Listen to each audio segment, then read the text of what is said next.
My name is Alyssa Hayes, and I was 28 years old when my own brother tried to destroy me at my wedding. I saw him do it. Not in a dream, not in some paranoid flash of fear, but clearly with my own eyes. His hand moved over my champagne glass, quick and practiced, like he had rehearsed it in his head 100 times. A tiny packet disappeared into the bubbles. He looked around, smiled at the guests, and stepped away as if he had only adjusted a napkin. I didn't scream. I didn't accuse him. I didn't even let my face change. I simply reached for the glass, waited until he turned his back, and switched it with his. Then I lifted a plain glass of water when everyone raised their champagne. He took the toast meant for me, brought it to his lips, and smiled like he had already won. "Congrats, little sister," he said loud enough for nearby guests to hear. "My surprise is coming soon." Exactly 30 minutes later, his hand started shaking around the microphone. The big projector behind him flickered on by itself, showing a folder labeled, "The Truth About the Bride." Everyone laughed at first, thinking it was some cute wedding video. Then my brother's face went gray. He tried to stop the screen, but his legs wobbled.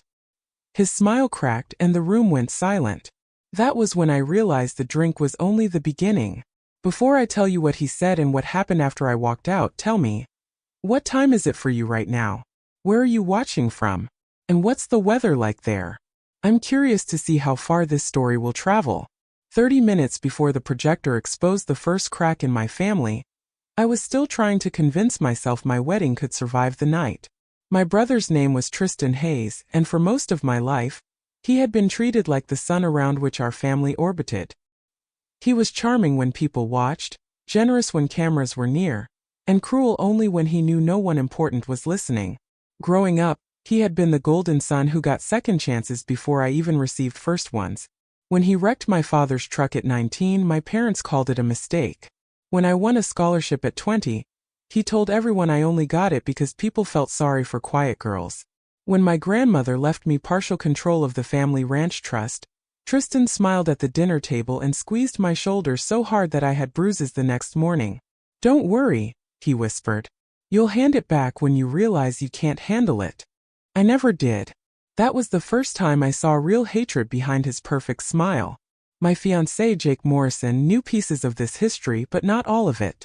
He knew Tristan made jokes that sounded harmless until you heard the blade underneath. He knew my parents had a habit of calling me sensitive whenever I defended myself.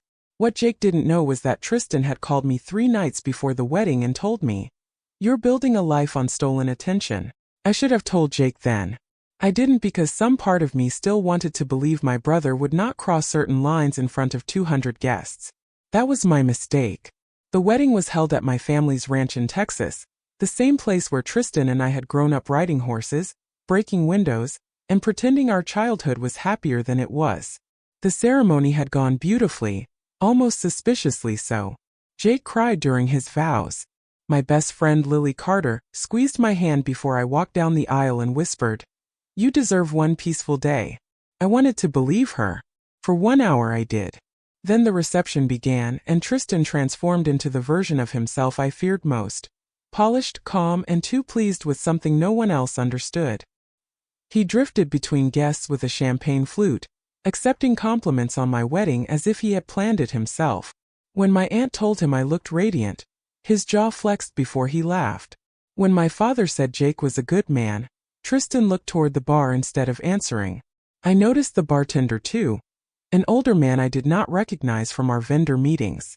He kept glancing at Tristan, then at me, then at the projector screen near the dance floor. That was the second warning.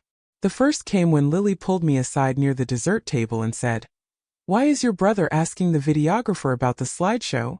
I turned so quickly my veil caught on a chair. Across the room, Tristan stood beside the projector setup, pointing at a laptop while the videographer looked confused. My stomach tightened. We had approved every wedding video.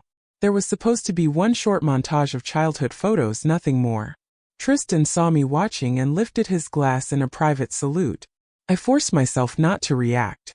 A few minutes later, Jake was pulled away by cousins wanting photos. Lily went to fix a loose strap on her dress, and I ended up alone near the head table. That was when Tristan made his move. He approached my champagne glass with the casual confidence of someone who believed family history had trained me to stay quiet. His body blocked the table from most guests. His fingers dipped into his jacket pocket. The packet was small, silver, and folded tight. I saw powder vanish into the bubbles. My blood went cold, but my mind went sharper than it had ever been. I did not know what he had put in that glass. I only knew it was meant to make me weak, foolish, humiliated, or worse. He stepped away to greet our parents. I moved in, lifted my glass, and switched it with the one he had left beside his place card. A simple movement. A silent decision. No shouting. No warning. When he returned and raised his toast, he drank from the glass he thought was safe. I held water, smiled, and counted the seconds. If you were in my place, would you have confronted him immediately, or would you have waited to see how far he planned to go? The first thing Tristan tried to ruin was not my body. It was my reputation. While the guests moved from dinner into dancing, Lily slipped beside me with her phone pressed against her chest. Her face had gone pale in a way that made me forget the glass in Tristan's hand for half a second. "You need to see this," she said. She opened a message that had been sent to at least 12 relatives in a private family group chat I had never been invited to join. The message came from an unknown number, but the words sounded exactly like Tristan. "Ask Alyssa where the ranch money really went before everyone calls her the perfect bride." Attached was a screenshot of a bank transfer with my name circled in red. First I could not breathe. Then I looked closer. The transfer was real, but the caption was a lie. It showed money moved from the ranch trust into an emergency account 2 years earlier after a storm damaged the east barns. I had authorized repairs with my grandmother's lawyer. My father had signed the approval, and the insurance reimbursement had replaced every dollar. Tristan had taken a legitimate document, cropped out the explanation, and turned it into a weapon. Lily's voice trembled with anger. "People are asking questions." I looked toward the dance floor. 2 cousins stopped talking when I looked at them. My mother's sister whispered behind her hand. My father stared at his phone with a confusion that quickly became embarrassment. My mother did what she always did when Tristan created a problem. She looked for a way to make it my responsibility. The old Alyssa might have rushed to explain herself to every person in the room. The old Alyssa might have cried in a restroom, rehearsing proof no one had asked Tristan to provide. But the woman standing in a wedding dress that night had just watched her brother put something into her drink. I was done begging people to believe me. I asked Lily to forward the message to herself, screenshot the number, and stay calm. "Do not confront him," I whispered. "Not yet." She blinked. "Alyssa, he's trying to frame you." "I know," I said. "That means he's afraid of something bigger." That was the first moment the night shifted. Fear became information. Tristan wasn't acting out because he was bored. He was building a case against me in real time. The drink was meant to make me look unstable. The fake financial leak was meant to make me look dishonest. If both happened together, he could turn my wedding into a public trial and cast himself as the concerned brother brave enough to reveal the truth. It was cruel, but it was also sloppy. He had mistaken my silence for stupidity. I moved through the reception with a smile so controlled it almost hurt. When guests touched my arm and asked if I was okay, I told them the same thing. "Enjoy the evening. Everything will make sense soon." The sentence traveled faster than panic. People became curious instead of convinced. That mattered. A revenge story is not won by shouting first. It is won by letting the liar expose the shape of his own lie. Near the bar, I saw Tristan checking his phone. His eyelids looked heavier than before, and sweat had gathered above his lip. Whatever he had put in the drink was beginning to work on him. He noticed me watching and forced a grin. "You look tense, bride." "You look thirsty," I said. His smile flickered. Not enough for anyone else to notice, but enough for me. Then the strange bartender leaned close to him and muttered something. Tristan snapped. "Just keep the file ready." File. Not video. Not slideshow. File. That one word mattered. I turned away before he could see my expression change. Lily followed me toward the hallway that led to the bridal suite. "What file?" she whispered. I did not answer because a memory had just surfaced. 3 months earlier, my grandmother's lawyer had called me about missing scans from the trust archive. Nothing had been stolen exactly. Someone had accessed documents they had no authority to view. At the time I assumed it was a clerical error. Now I understood. Tristan had been gathering pieces of my life long before the wedding. He had not planned a prank. He had planned a public execution of my credibility. In the bridal suite, I opened my emergency folder, the one Lily had teased me for bringing because only you would pack legal paperwork beside lipstick. Inside were trust statements, repair invoices, insurance letters, and printed emails with timestamps. I handed Lily half the stack. "Find Jake," I said. "Tell him I need the videographer, the DJ, and the venue manager near the projector in 10 minutes. Lily stared at me like she was seeing a different version of her best friend. Maybe she was. "What are you going to do?" she asked. I looked at my reflection. White dress, steady eyes, and a family name that had been used against me for too long. "I'm going to let him start the show," I said. "Then I'm going to finish it." The second sabotage came from the man behind the bar. His name tag said Martin, but the vendor list in my bridal folder said our bartender was supposed to be a woman named Grace Delgado. That difference might seem small to anyone else. To me, it became the first loose thread I could pull. I found the venue manager, a sharp woman named Denise, near the kitchen entrance and asked quietly, "Who is working the bar tonight?" Denise frowned. "Grace." "Why?" "Because Grace isn't at the bar." Within 5 minutes, Denise had checked the staff entrance log, and her face changed. The man serving drinks had arrived with a temporary badge printed from a forwarded email. The email came from Tristan's address. Suddenly, the night had evidence instead of suspicion. Denise wanted to remove him immediately, but I stopped her. "Not in front of everyone," I said. "Ask him to help with a private inventory issue. Take him to your office.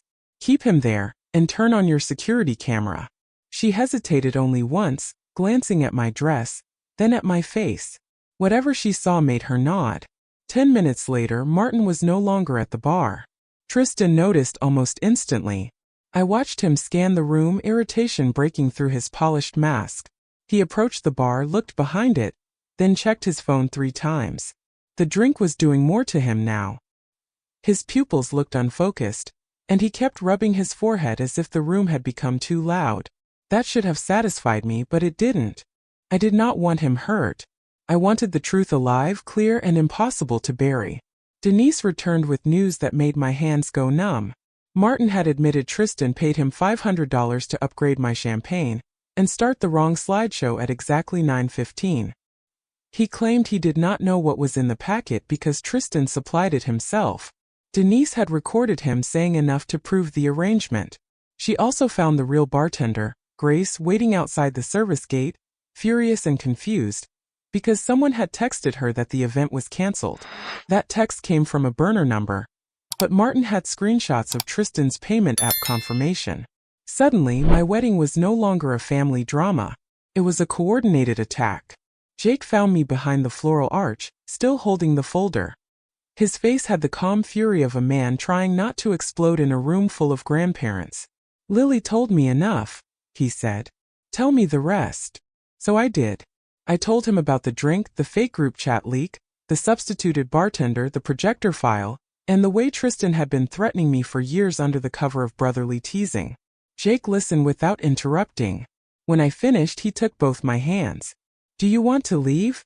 he asked. That question nearly broke me because, for the first time that night, someone gave me a choice instead of a role. I could have left. I could have changed out of my dress and let the reception collapse into whispers. But leaving would give Tristan exactly what he wanted. A runaway bride.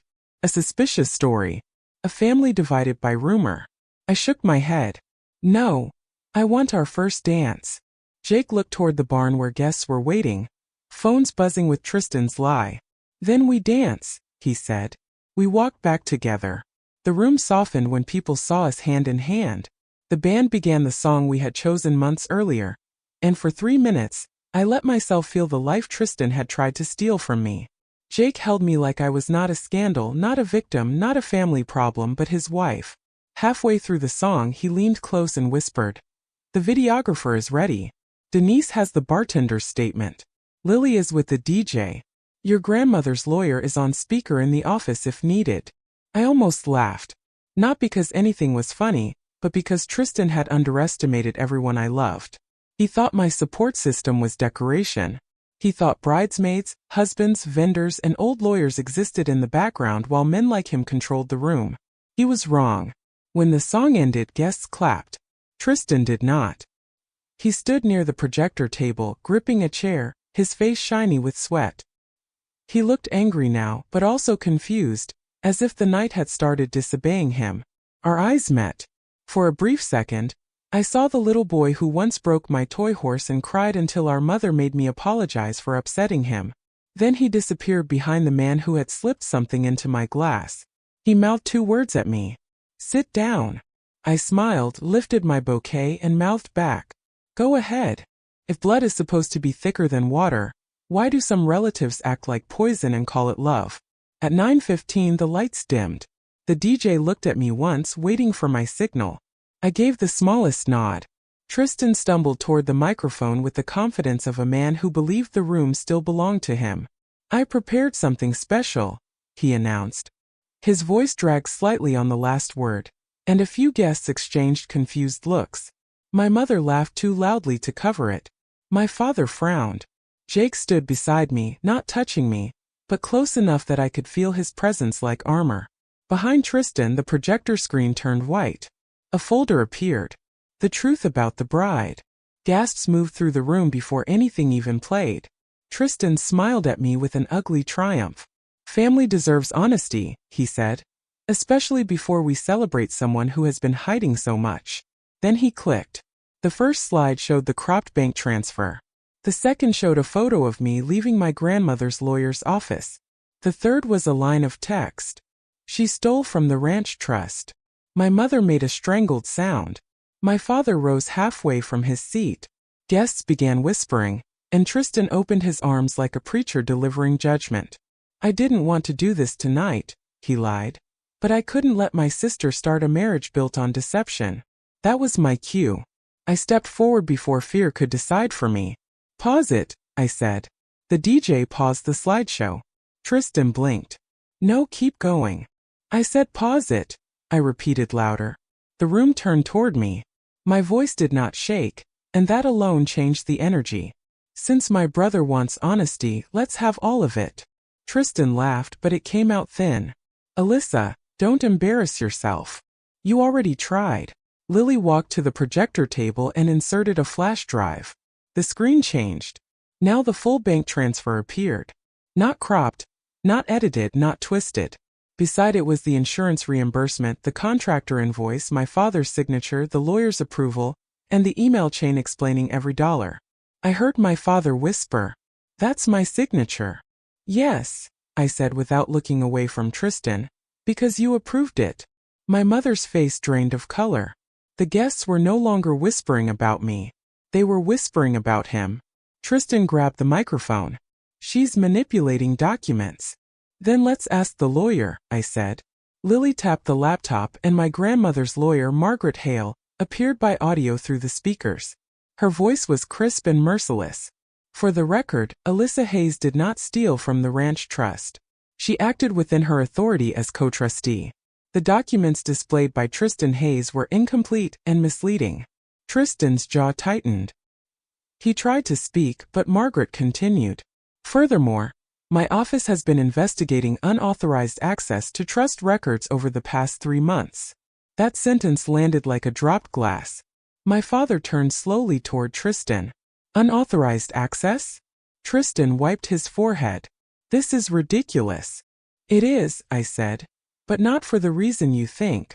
I turned to the guests because this was no longer a private wound. 30 minutes before my brother started this slideshow, I saw him put something into my champagne. I switched our glasses. That is why he is the one sweating, shaking, and struggling to stand right now. The room erupted. My mother stood so fast her chair scraped the floor. Tristan lunged for the microphone again.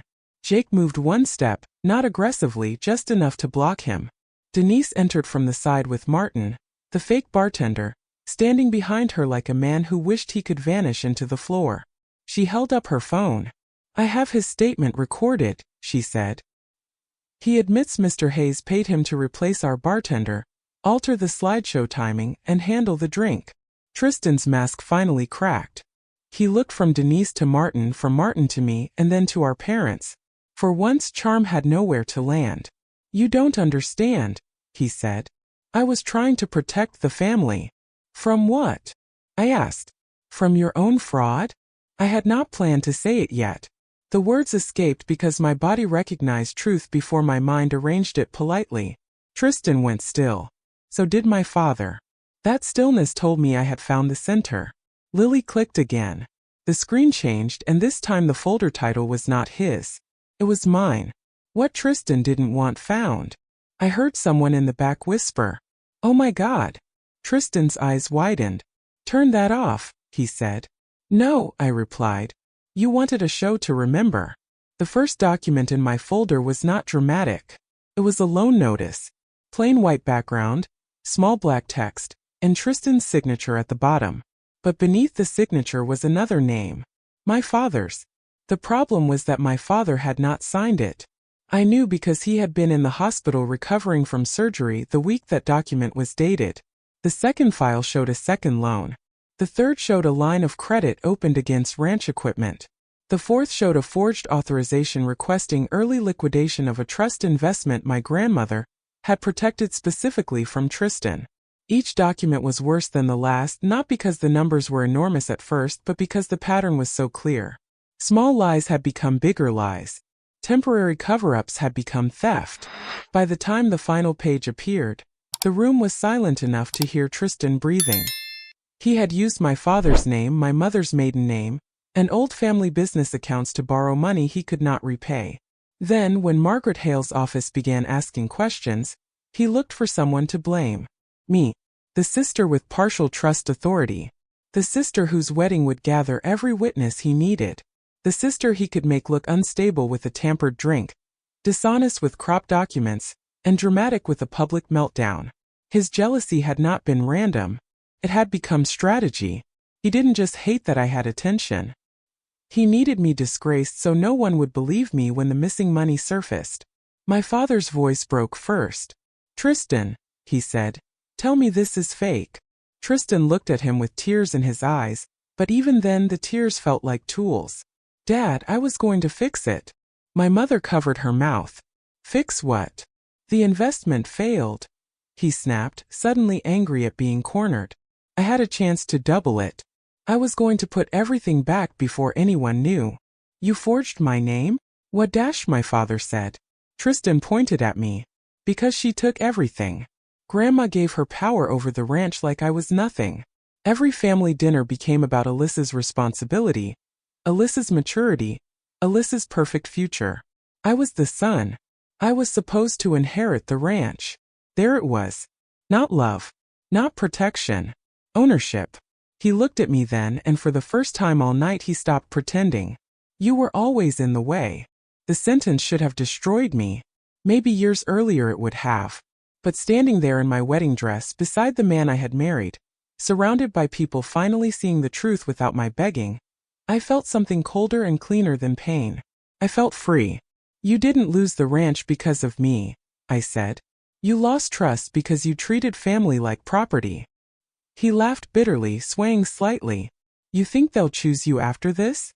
You humiliated the family in front of everyone." My father stepped forward. "No, you did." My mother started crying, but not in the way she used to cry when she wanted me to soften. These tears looked stunned, frightened, and ashamed. "Why would you put something in her drink?" she asked him. Tristan's face twisted. "It wasn't supposed to hurt her." "Then what was it supposed to do?" I asked. He did not answer. Martin did. "He said it would make her dizzy and emotional," the fake bartender muttered. "He said she'd start crying during the slideshow, and everyone would believe the documents because she'd look guilty." The horror in the room deepened. Jake turned away for 1 second, jaw tight, then looked back with control that made me love him even more. Margaret Hale's voice came again through the speakers. "Denise, if law enforcement is present or nearby, I recommend preserving all recordings, payment confirmations, and remaining contents from the glassware."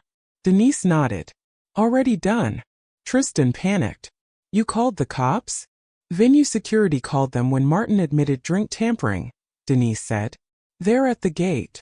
That was when Tristan tried to run. Not far. 2 steps toward the side exit, then his body betrayed him, stumbling from the very thing he had intended for me. Jake did not chase him. My father did not chase him. Security did. They caught him by the door before he fell into a table.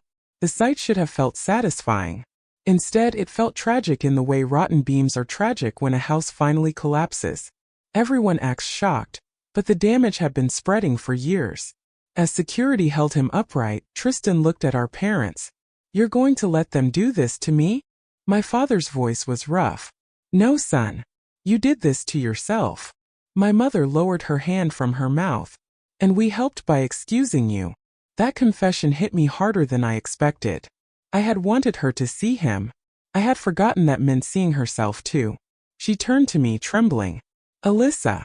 I shook my head once. Not cruelly. Not dramatically. Just enough to say not now. Because this night was not going to become another scene where my pain made everyone else seek comfort. The sheriff's deputies entered quietly through the side doors. Guests moved aside.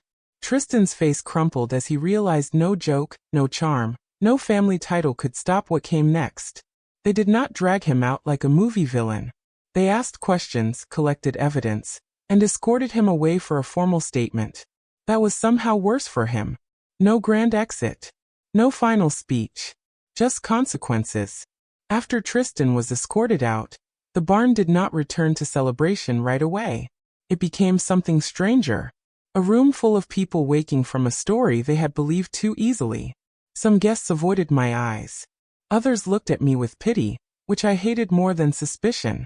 My father sat down like his bones had aged 10 years. My mother stared at the empty doorway. I stood beside the projector screen. My dress still perfect from far away, my hands still cold up close. Jake took the microphone first. He did not make a speech about forgiveness or family healing. He simply said, "My wife and I need 5 minutes." My wife.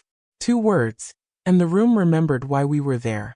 Lily guided me into the bridal suite, and the moment the door closed, I finally shook. Not sobbing. Not collapsing. Just shaking from the effort of staying composed while my brother tried to turn my wedding into a trap. Jake wrapped his arms around me, and I pressed my face against his jacket. "I'm sorry," I whispered. "For what?" he asked. "This was supposed to be your day too." He looked at me. "It still is. He doesn't get to own the story because he tried to ruin it." Lily wiped her eyes angrily. For the record, that was terrifying and iconic. I laughed then, one sharp broken laugh that became real.